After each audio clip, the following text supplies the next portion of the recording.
Hello, this is Organization with Olu. Today we're going to talk about analysis, how to analyze like a boss. Remember, please remember to have watched my previous videos on knowledge and application. Okay, so stick around. I think you're going to like what I've got for you. Okay, we're going to go straight on to how you can score maximum marks, guys, in your analysis, how you can score top marks in your analysis. Remember, you must have watched my previous video, especially the last one on application. We discussed this 15-mark question. Do you remember? Hopefully, all of you remember this question. Discuss looser fiscal policy and supply side reforms, extract A. So what we talked about the previous video was how to draw out your application. Okay, and we're going to go today, we're going to talk about the analysis of it. We talked about this. I'm not going to read it again. You should have seen this. If you haven't, please watch the previous video. This was the case study. Okay, through the case study we've started to do AO1 and we've done AO2. Now we're going to now do AO3.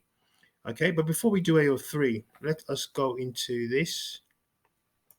I want to take you here just to go over what we need to be doing in your analysis. Okay, so let us go here. Let's go a bit down. Let me take myself out of here. Let's go a little bit down, and here we go. Okay, so what we really want to talk about, as you can see initially, we're talking about analysis and evaluation, but we're going to talk about primarily analysis today, which is AO3. Okay, remember some of your teachers will use KAA. Okay, I use AO1, AO2, AO3, AO4. I like to clearly separate all of the areas and then bring them all together. Okay, so that's just my way of doing things. Okay, so we're going to talk about analysis. As you can see, let's just click this out of the way. Okay, AO3 is answering the question. A lot of people get confused with analysis. It simply means answering the question. That's all you need to do. It's nothing more complex than that. Just answering the question that they're asking you. And you must answer it with a chain of reasoning. Chain of reasoning. The initial picture I showed you was a chain. Okay. So what you really need to do, don't have a break in your explanation. In other words, step-by-step explanation, and there's no breaks in the chain, as you can see, which I showed you here. Can you see that chain? No breaks in the chain. Just step-by-step explanation. That's all you need to do. So what we're going to do now, we're going to go into an example of what I've done. Okay. Now, let's just make this a little bit larger. Okay. Now, remember we talked about the initial part of it. Again, I keep repeating it, but you need to go back to the previous video, otherwise you will become confused in this. We initially talked about the first paragraph here. We talked about, bringing in knowledge and bringing in an application. Okay, so I'm not going to repeat that here. So we've done all that, and now the next part is to start AO3, actually start answering the question. And a good way of doing it, leave a paragraph, make it clear to the examiner, and the first sentence, the examiner should know you're doing your analysis. Okay, so one expansionary fiscal policy that can be implemented by individual governments across the Eurozone. Remember, talking in context. In addition to the expansionary monetary policies already used in Extract A. Again, I'm utilizing the Extract A, okay, because they've already used monetary policies, but now they want to use fiscal policies, okay? Is a reduction of income tax across respective tax bands of existing Eurozone countries. Okay, so that's the policy I'm going to use. I'm going to reduce tax, income tax. I've made it specific. I haven't just said tax, because it could be corporation tax, could be VAT, could be anything.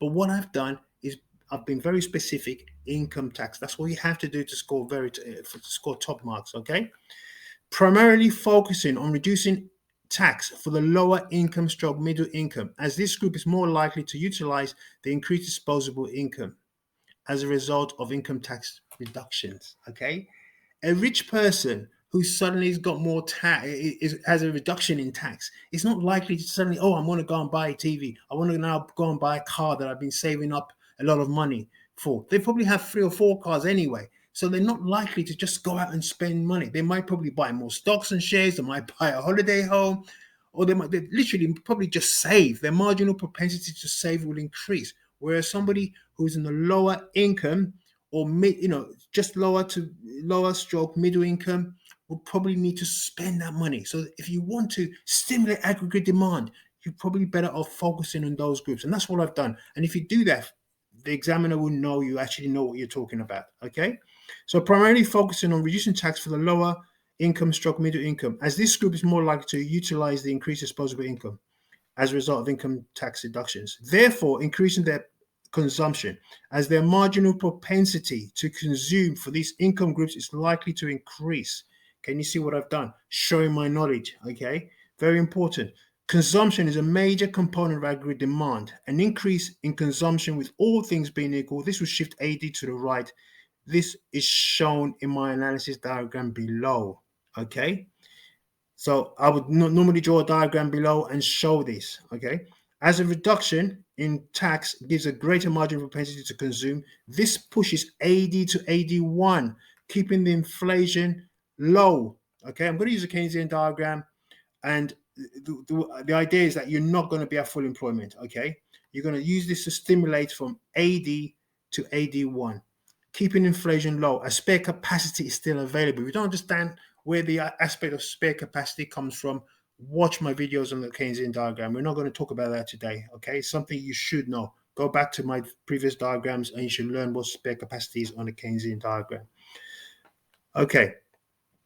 It's still available, as well as, according to extract A, inflation is relatively low. And that's what it says in extract A. By reading extract A, inflation is very low. And I've been very specific, as future predictions in extract A is between 1 and 1.6. That's what is in the extract. Even predictions is 1.6, still below 2%.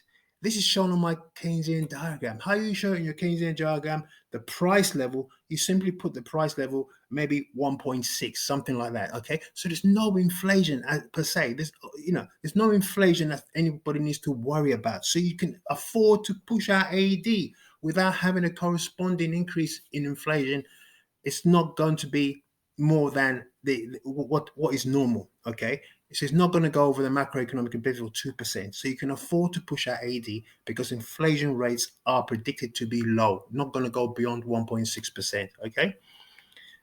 Next thing, potentially AD could move to AD2 with the multiplier effect coming into play. What you can also do as well, show potentially can also move not just to AD1, but potentially can move to AD2, which is in addition to the multiplier. Okay, so this is exactly how you do an analysis. Okay, chain of analysis. You make it very, very clear to the examiner, no breaks at all, step by step. Okay, you make your clear analysis point. Start it off. One expansion fiscal policy that could be implemented, so they know that you're doing an analysis point. Okay, you're making it very, very clear. So hopefully, guys, you benefited from this. My next one will be to develop this one and to evaluate this particular point. You have to evaluate the analysis point. So we're going to evaluate this point in the next video. So please smash the like button and subscribe. I'll see you guys very soon. Thank you very much. Bye-bye.